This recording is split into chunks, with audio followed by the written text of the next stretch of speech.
do Senado. E vem aqui, senadora Ana Amélia, para fazer uma breve avaliação do evento da Rio+20, que acontecerá daqui a um mês. Exatamente hoje, nós estamos iniciando o mês que sediará a convenção, a Conferência de Meio Ambiente e de Desenvolvimento Sustentável mais importante desse início de século. Na próxima terça-feira, dia do Meio Ambiente, nós teremos aqui em Brasília a presença do secretário-geral do Programa das Nações Unidas para o Meio Ambiente, senhor Arjen Steiner, que estará numa solenidade com a presidenta da República, Dilma Rousseff, que entregará simbolicamente as chaves do Brasil para a Organização das Nações Unidas, para o PNUMA, abrindo as comemorações do Dia do Meio Ambiente, e que nos dará a honra de estar aqui no Senado Federal, numa audiência pública conjunta da Comissão de Meio Ambiente e da Comissão de Relações Exteriores, onde o secretário-geral do PNUMA poderá falar sobre as expectativas em relação a Rio+20. Eu quero aqui fazer algumas considerações desta conferência, acreditando que a capacidade, a competência da diplomacia brasileira ainda pode garantir avanços significativos no documento final, no documento formal, que será apreciado pelos chefes de Estado e chefes de governo entre os dias 20 e 22 de junho, no Rio de Janeiro. Mas há uma expectativa muito grande em relação ao Brasil com os resultados da Rio+20. E não é por acaso. Há 20 anos atrás, o Brasil sediou a Rio92, que foi considerada até hoje a Conferência de Meio Ambiente mais bem-sucedida da história da Organização das Nações Unidas. Ali nós aprovamos a Convenção do Clima, a Convenção sobre Biodiversidade, a Convenção de Combate à Desertificação, além da Agenda 21 e os princípios do Rio, que definia novos paradigmas para o desenvolvimento mundial, para o crescimento econômico mundial, em que deveríamos aliar crescimento econômico com justiça social, inclusão social e respeito ao meio ambiente. Ou seja, é esse tripé que sustenta o conceito de desenvolvimento sustentável. Mas 20 anos depois, o que nós constatamos é uma baixíssima taxa de implementação daqueles compromissos assumidos há 20 anos atrás na Rio92. E uma percepção de que há um esgotamento do modelo adotado pelos diversos países de utilização dos recursos naturais e que, se toda a humanidade continuar neste caminho e nestes padrões de produção e de consumo, o planeta se tornará insustentável. Ou seja, um planeta só é incapaz de dotar a humanidade com a previsão que temos aí de ter uma população de 9 bilhões de pessoas em 2050 com recursos naturais. Há uma crise ecológica, há uma crise econômica, há uma crise política, e a Rio+20 poderia se transformar num novo paradigma, na construção de um novo paradigma para o desenvolvimento mundial. Mas eu quero aqui manifestar a primeira preocupação em relação ao conceito de economia verde. A tentativa, no meu entendimento, de substituir o conceito de desenvolvimento sustentável pelo conceito de economia verde, que me parece que podemos estar valorizando demasiadamente o pressuposto econômico em detrimento dos pressupostos sociais e dos pressupostos ambientais. Há uma preocupação também de minha parte de que, embutido no conceito de economia verde, possam estar alguns modelos tecnológicos, alguns modelos econômicos que os países desenvolvidos gostariam de impor aos países em desenvolvimento, ou ainda barreiras não tarifárias que criariam dificuldades ao comércio e à exportação de produtos dos países em desenvolvimento para os países desenvolvidos. Portanto, eu entendo que o primeiro desafio deste documento é conceituar adequadamente o que seria economia verde.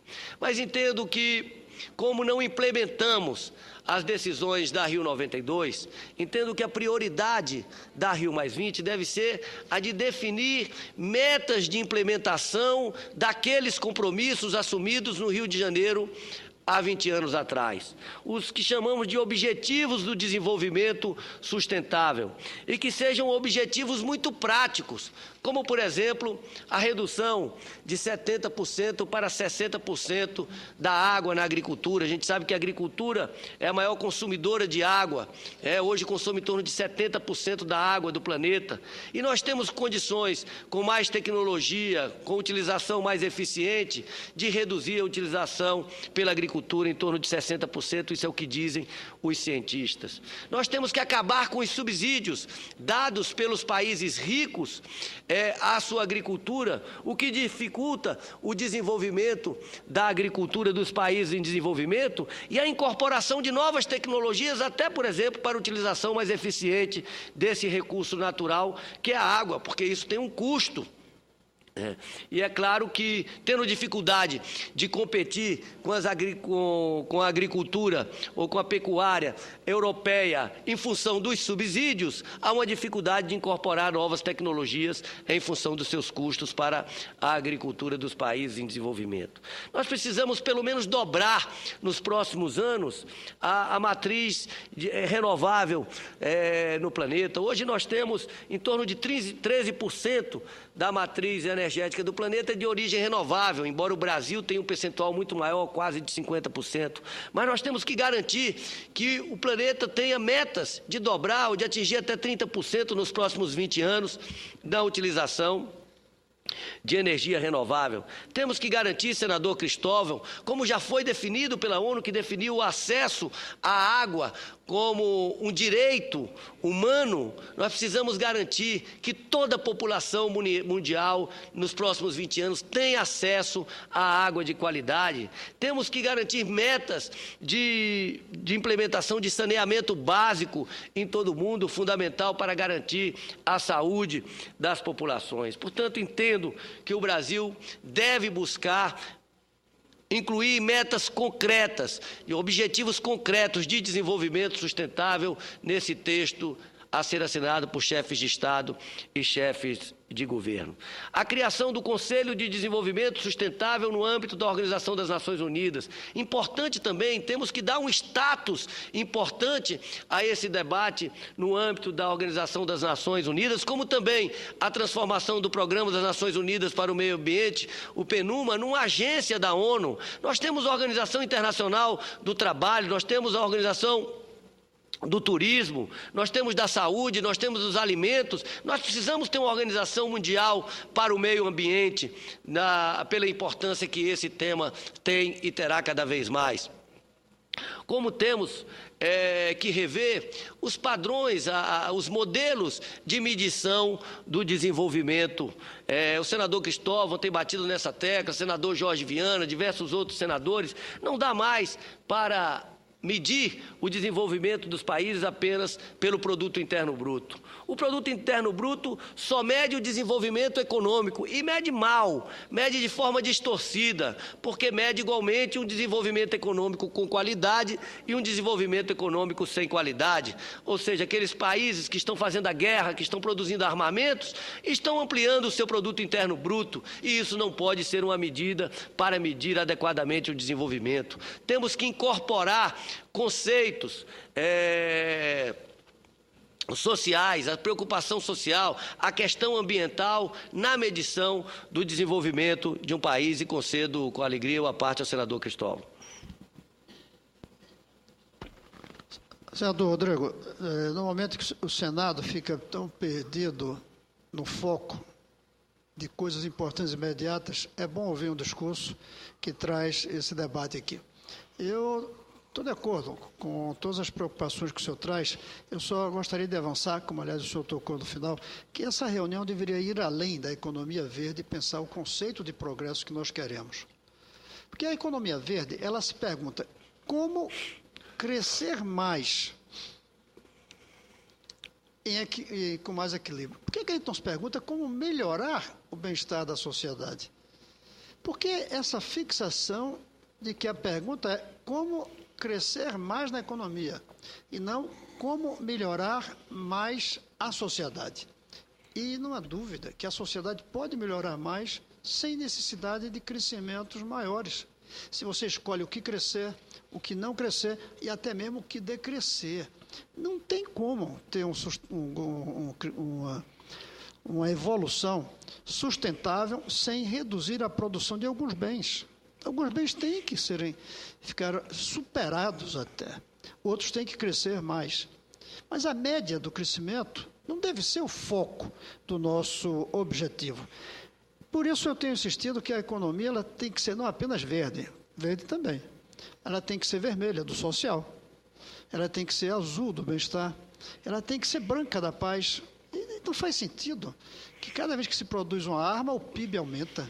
E a gente acha que porque o PIB aumentou, melhorou o bem-estar da sociedade. Não melhora o bem-estar aumentando o número de armas, mas é assim que aparece nessa visão puramente economicista. E, finalmente, eu creio que esses chefes de Estado não vão estar preparados, não por causa de cada um deles, porque não puseram seus grupos para trabalhar, e, além disso, porque a política não permite o salto.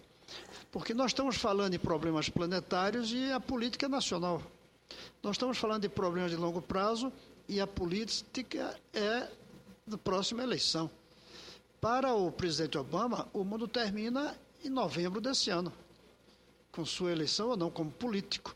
Como é que ele vai pensar 2030, 2040? Ele tem que pensar amanhã como atender os eleitores. Essa é a grande contradição. Cada um dos chefes de Estado, os que vierem, eles vão pensar no seu eleitor, na sua base. Como é que seu discurso vai repercutir lá? E lá a minoria tem uma visão verde, a maioria tem uma visão consumista. Mas o que é que eu disse que queria concluir dizendo? É que a base, os pilares, eu falei há pouco dos pilares da economia brasileira, os pilares da civilização são a democracia ocidental, como nós temos, a democracia política, o crescimento econômico, a inovação científica e tecnológica e o bem-estar. Isso funcionava bem, casado, um induzia o outro, o que chamam por aí de sinergia. Mas surgiram dois outros fatores, que é um sistema financeiro independente, que nada tem a ver com a economia, e os limites do meio ambiente. E isso destroçou o casamento daqueles quatro pilares que a gente tinha. Nós estamos com 4 pilares e uma construção que tem mais uns pântanos que precisam ser solidificados. E não estamos preparados para isso. Eu hoje sou pessimista em relação a Rio+20, porque nós, como políticos, não estamos preparados para dar respostas a essa crise civilizatória que o mundo atravessa. Não vai ser uma reunião perdida. De qualquer maneira, isso pode repercutir, mas eu creio que não vai ter o retorno que a gente deseja. E aí, temos que assumir uma parte da responsabilidade. Nós, brasileiros, especialmente o governo brasileiro, não está levando um discurso enfático que começasse pela frase "a humanidade está ameaçada". Tinha que começar por aí. Mesmo que, no fim, os diplomatas não conseguissem transformar isso em um documento, em um programa, em um acordo.